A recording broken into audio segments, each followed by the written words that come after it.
Hey guys, welcome to teacher Venkatesh. ఇందాకే కడప నుంచి వచ్చాను. చెప్పాను కదా, మన ఛానల్ ఫ్యామిలీ మెంబర్, నాకు అత్యంత ఆత్మీయుడిగా మారిన కృష్ణమూర్తి మ్యారేజ్కి వెళ్ళాను. మ్యారేజ్ బాగా జరిగింది. మీ అందరి విషెస్ కూడా కన్వే చేశాను అని చాలామంది కామెంట్స్లో పెట్టారు. అండ్ మ్యారేజ్కి అటెండ్ అవడంతో పాటు నేను ఆల్రెడీ నిన్న వీడియోలో చెప్పాను, మన వీడియోలో చెప్పాను కడప వస్తున్నానని చెప్పి. దాంతో చాలామంది అక్కడ చుట్టుపక్కల ఉన్న మిత్రులందరూ వచ్చి, మన ఛానల్ కుటుంబ సభ్యులందరూ వచ్చి నన్ను కలవడం జరిగింది. So I felt very very happy. వాళ్ళు నా మీద కురిపించిన ప్రేమాభిమానాలు నిజంగా నన్ను ఉక్కిరిబిక్కిరి చేశాయని చెప్పాలి. So thank you all of them. Proddatur నుంచి వచ్చిన రాము, తిరుపతి నుంచి వచ్చిన జయప్రకాష్ రెడ్డి, రాయచోటి నుంచి వచ్చిన నానేశ్వర్ అండ్ మల్లికార్జున్, అలాగే ఒంటిపెట్టి నుంచి వచ్చిన సడగోపన్, ఇంకా చాలామంది మిత్రులు వచ్చారు. అందరికీ కూడా మెనీ మెనీ థ్యాంక్స్. నిజంగా ఈ ఛానల్ పెట్టడం వల్ల ఒక ఎక్స్టెండెడ్ ఫ్యామిలీ దొరికింది నాకు. సో వీళ్ళందరూ కూడా రెగ్యులర్గా వాళ్ళు మన ఛానల్ ఫాలో అవడంతో పాటు ప్రత్యక్షంగా కలిసిన కలవకపోయిన వీళ్ళందరితో ఒక బాండింగ్ అనేది ఏర్పడిపోయింది. So I'm really happy about this at this point of my career or my life. I'm happy to be associated with so many young friends. That keeps me going. నన్ను ఆరోగ్యంగా కాస్త యంగ్గా ఉంచే, ఉత్సాహంగా ఉంచే పరిస్థితి అన్నీ కూడా.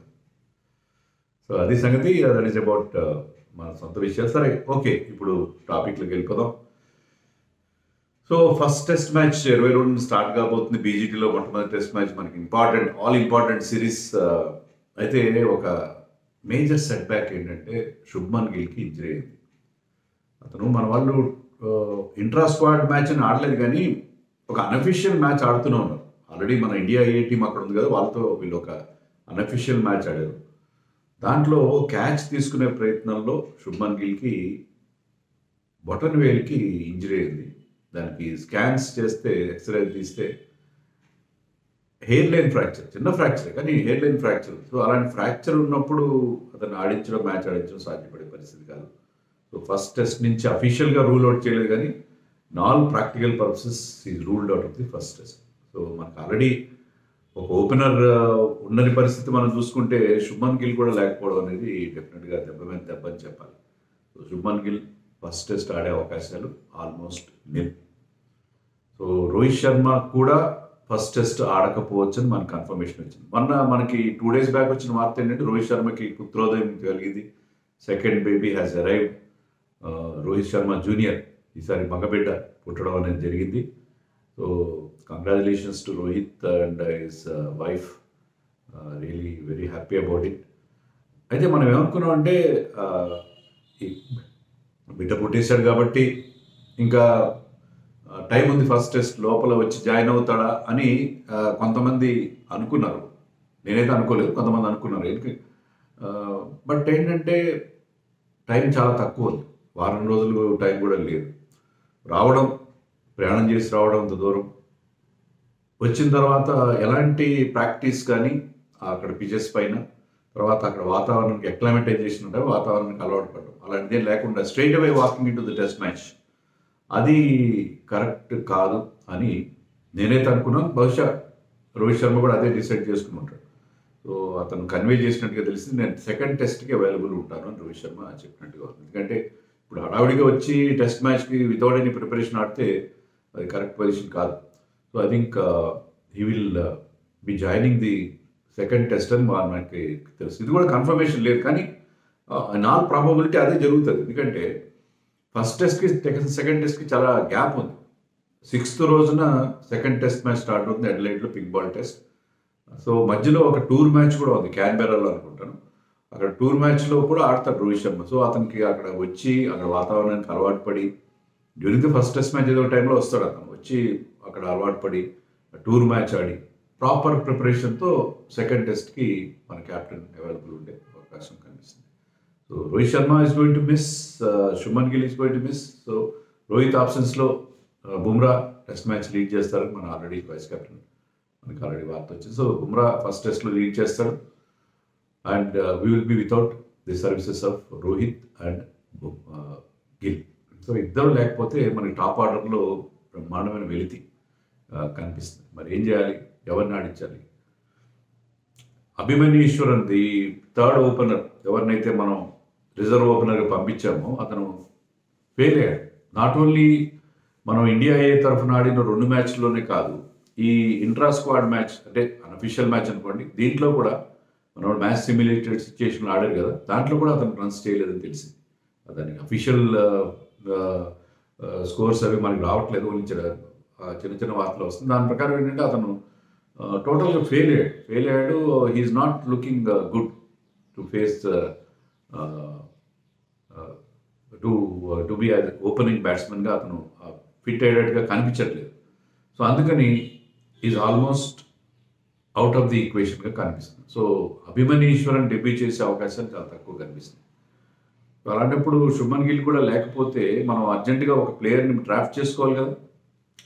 ఆల్రెడీ స్క్వాడ్లో బాగానే ఉన్నారు, 16-17 మంది ఉన్నారు, కానీ ట్రావెలింగ్ రీజన్స్ అందరూ ఫాస్ట్ బౌలర్స్ ఉన్నారు. Already India A squad players వాళ్ళతోనే ట్రావెల్ చేస్తున్నారు కాబట్టి they are still there. Ruturaj Gaikwad అక్కడే ఉన్నాడు, సాయి సుదర్శన్ ఉన్నాడు, దేవదత్ పడిక్కల్ ఉన్నాడు. All 3 of them can open the batting or bat in the number 3. So వీరు ముగ్గురులో ఒకరిని డ్రాఫ్ట్ చేసుకుంటారు టీంలో, వాళ్ళు స్ట్రైట్ అవే టెస్ట్ మ్యాచ్లో ఆడతారన్నట్టుగా మనకు వార్తలు వస్తాయి. ఎందుకంటే మనం ఇండియాలో చూసాం, ఎప్పుడైతే Shubman Gill I think in the first test match Bengaluru అతను ఆడలేనప్పుడు విరాట్ కోహ్లీ నెంబర్ 3లో ఆడాడు. ఆ ప్రయోగం వికటించింది, మనకు కలిసి రాలేదు. సో అలా కాకుండా నెంబర్ 3లో మన వేరే ప్లేయర్ నడిచి విరాట్ కోహ్లీ తన కస్టమరీ పొజిషన్ నెంబర్ 4 ఆడుతారని చెప్పి మనకు అనిపిస్తుంది. సో ఆ నేపథ్యంలో ఒక టాప్ ఆర్డర్ బ్యాట్స్మెన్ని టీంలోకి చేర్చుకునే అవకాశం మనకు కనిపిస్తుంది. మనకి వస్తున్న వార్తలు అక్కడి నుంచి అలాంటి వార్తలు వస్తున్నాయి. So in all probability Ruturaj గైక్వాడ్ని స్క్వాడ్లో చేరుస్తారు అని చెప్తున్నారు. ఎందుకంటే రుతురాజ్ గైక్వాడ్ ఈ intra squad match unofficial match ఏదైతే ఉందో దాంట్లో బాగా బ్యాటింగ్ చేశాడు, కొన్ని 6లు కొట్టాడు, ముఖ్యంగా అశ్విన్ బౌలింగ్లో అని చెప్తున్నారు. ఈ లుక్ ఇంప్రెసివ్. దేవదత్ పడిక్కల్ కూడా మనం చూసాం. Devdutt Padikkal also batted well. India ఈ మ్యాచ్లో Devdutt Padikkal scored runs and అతను ఆడిన ఒకే ఒక టెస్ట్ మ్యాచ్ ఇంగ్లాండ్తో ఈ ఏడాది బిగినింగ్లో ఆడిన టెస్ట్ మ్యాచ్లో ఒకే ఇన్నింగ్స్ ఆడాడు, 65 రన్స్ చేశాడు. సో ఈ had a decent test debut, half century చేశాడు. టెస్ట్లో ఆల్రెడీ అనుభవం ఉంది. సో వీళ్ళిద్దరి మధ్య పోటీ ఉండే అవకాశం. సాయి సుదర్శన్ ఎందుకంటే ఇంతవరకు డెబ్యూ చేయలేదు, స్ట్రైట్ అవే అతనికి అవకాశం ఇవ్వకపోవచ్చు. అతను కూడా ఇండియా తరఫున జరిగిన మ్యాచ్లో పెద్దగా రన్స్ చేయడు, ఒక మ్యాచ్లో ఆడినట్టున్నాడు. సో సాయి సుదర్శన్ కంటే వీళ్ళిద్దరి మధ్య అవకాశం ఉంటుంది. మోస్ట్ లైక్లీ రుతురాజ్ గైక్వాడ్ని జట్లో చేరుస్తారు అన్న వార్తలు మనకు వస్తున్నాయి. So Ruturaj fans should be happy about it. అంటే మనకి కన్ఫర్మేషన్ లేదు, ఏది కన్ఫర్మేషన్ లేదు. గిల్ రూల్డ్ అవుట్ అనేది కన్ఫర్మేషన్ లేదు.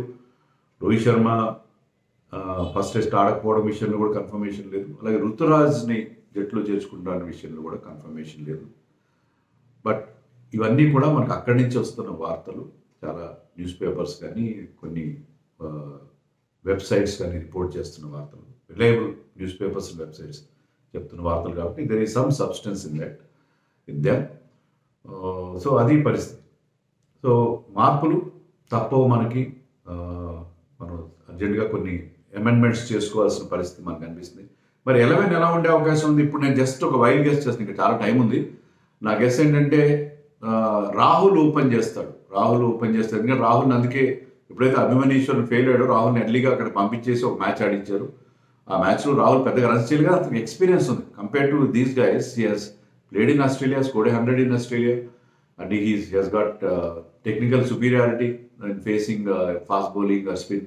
సో అతను ఓపెన్ చేస్తాడు విత్ యశస్వి జైస్వాల్ అని నాకు అనిపిస్తుంది. నెంబర్ 3లో రుతురాజ్ గైక్వాడ్ ఆడచ్చు, 4లో విరాట్ కోహ్లీ, 5లో రిషబ్ పంత్, 6లో సర్ఫరాజ్ ఖాన్ ఆర్ ధ్రువ్ జురేల్.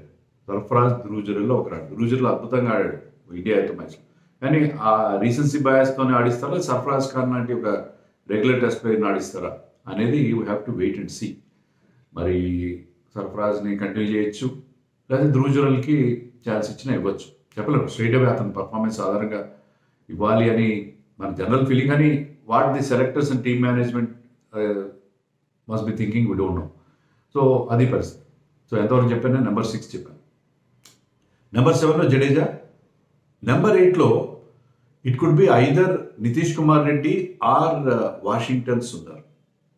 మీరు అనొచ్చు అదేంటి వాషింగ్టన్ సుందర్ ఎందుకు వస్తారు పిక్చర్లోకి, సెకండ్ స్పిన్నర్ అవసరం, మనం always played in Australia with one spinner. Nitish Kumar Reddy కూడా ఇండియా మ్యాచ్లో అంత ఇంప్రెసివ్గా ఏం పర్ఫామ్ చేయలేదు, దానివల్ల ఒక రీజను. తర్వాత మీకు ఫిఫ్త్ బౌలర్ ఒక సీమరా స్పిన్నరా అనేది పెద్దగా మ్యాటర్ కాదు. ఫిఫ్త్ బౌలర్ అంటే కొంచెం రిలీఫ్, ఈ మెయిన్ 4 బౌలర్స్కి రిలీఫ్గా ఇవ్వడం. Fifth bowler always gets under bowled. ఇప్పుడున్న పరిస్థితుల్లో టెస్ట్ ఇన్నింగ్స్లో ఏమి 1.5 డే 2 డేస్ ఆడట్లేదు. So fifth bowler usually relief bowler, అంటే ఈ గెట్స్ అండర్ బోల్డ్, పెద్దగా అతని మీద డిపెండ్ అయితే ఉండదు. So Washington Sundar can be ఎందుకంటే ఉస్మాన్ ఖవాజా లాంటి లెఫ్ట్ హ్యాండర్స్ ఉన్నారు ఆస్ట్రేలియా టీంలో. సో ఒక ఆఫ్ స్పిన్నర్ ఉంటే బాగానే ఉంటుంది మనకి, along with Jadeja. And he's a good batsmen. Batting అతను mainly for batting. Nitish Kumar తీసుకున్నా సుందర్ని తీసుకున్నా వాళ్ళు బ్యాటింగ్ కోసమే తీసుకుంటారు. సో నా దృష్టిలో ఏంటంటే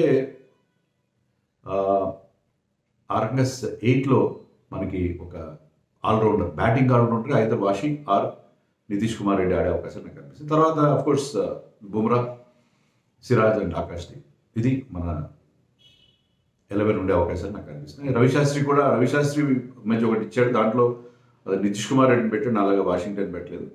but Ravi Shastri wanted Gill to open bat, అంటే అప్పుడు ఇంకా అతను ఇంజరీ బయటపడలేదు. సో రవిశాస్త్రి ఇచ్చిన 11. రవిశాస్త్రి లాస్ట్ టైం బీజీటీ మన coach, he knows I think to about conditions in Australia and about these players also. So I respect his decision. But నేను అనుకునేది అంటే Washington is a better bet. మన తెలుగు కుర్రాడు, అతను debut వాళ్ళని కోరుకున్నాం, కానీ మరీ రష్ చేస్తున్నాము మనం నితీష్ కుమార్ రెడ్డిని, యంగ్స్టర్ని టెస్ట్ క్రికెట్లోకి అని నాకు అనిపిస్తుంది. Is he a test match kind of a player అనేది కూడా నాకు డౌటే. He bowled economically in while playing for India against Australia, but పెద్దగా వికెట్లు కూడా రాలేదు. సో అతనికంటే వాషింగ్టన్ ఈజ్ ఎ బెటర్ నాకు అనిపిస్తుంది. We have to wait and see. That is my opinion. So 11 గురించి మీరు ఏమనుకుంటున్నారో నాకు కామెంట్స్లో